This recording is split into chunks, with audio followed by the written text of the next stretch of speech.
Good stuff. Call it beginner's luck, call it timing, call it brotherhood. But the National Guardsmen who came to the pitch came to play. And as Ray Vallis predicted, it had the desired effect. You go through certain things, you see certain things, and you develop that bond. Well, when we got back and we got on the pitch, that was it. That bond really intensified. When you play that hard with guys and when you challenge yourself like that and you compete against other teams, like you can't help but develop a bond. Saturday is the culmination of our season as a complete team before a bunch of the guys go overseas. All right, make it count. Make it count for that. All right. Respect those guys that are going overseas by kicking some serious ass on Saturday. That's how we do it. All right. That's how we honor those guys going over there in the desert for a year. We show up. We bring it from the throw-in till the very last whistle blows all day Saturday. All right. Field set up 8:30. Start warming up at 9. First throw-in is at 10. Over the years, the bond between these soldiers has grown. And in 2010, they received the ultimate compliment. We said we need to go to where it all started. And our goal was to develop as players, to develop cohesion on the team, to develop our respect for the sport, too, because this is the national sport of another country. And you have to have a certain respect there. You can't just Americanize it. You have to really understand where it comes from and the role that it plays in Ireland, because it is significant. It's a very significant part of their history and of national identity. The Barley House Wolves, as they'd come to be known, accepted an invitation from an Irish Army hurling team to experience the roots of the game firsthand. It was an amazing experience. We went to Croke Park, which is the main stadium, kind of the heart and soul of the Gaelic Athletic Association, the GAA in Ireland.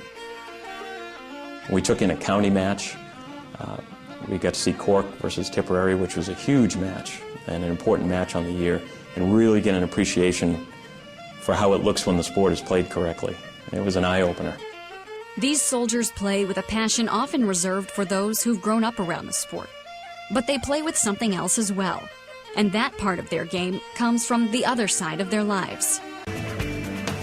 Hurling is not for the faint of heart, but neither is life on the battlefield. There's a connection between the military mindset and what's going on in an athlete's mind in the heat of the game. It's a connection that serves the Barley House Wolves well in a sport like hurling. Honestly, I would say it's one of the most difficult sports that you could take up this late in your life. Coming from Ireland, everybody who does play hurling will pick it up at a very young age. There's a direct translation between sports teamwork and military teamwork. Everyone has their role to play. Say you're playing a field sport. Everyone has their position. Everyone has their job to do. And it all contributes towards the whole, towards the larger picture, the larger mission. So if you're on the field and you're the goalie, you have a specific mission. Your job isn't to score goals, it's to prevent them. It's a narrow focus. But everyone has their role that they play, their specific job to do that contributes into the larger success.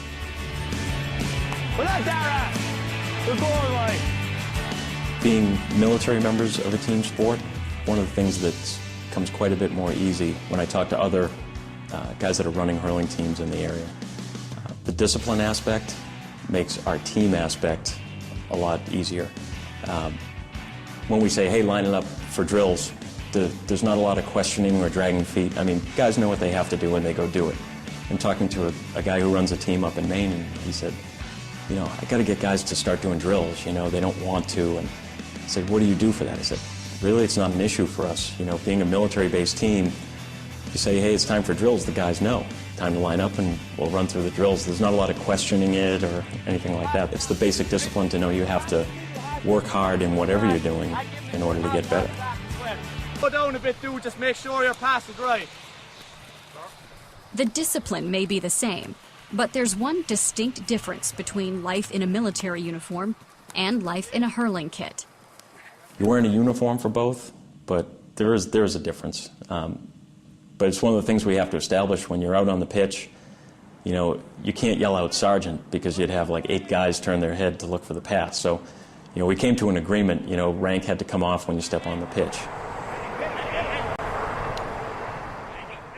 Whether it's playing on the pitch or working on base, one characteristic of this unit has carried over from their time in country to their time in Concord.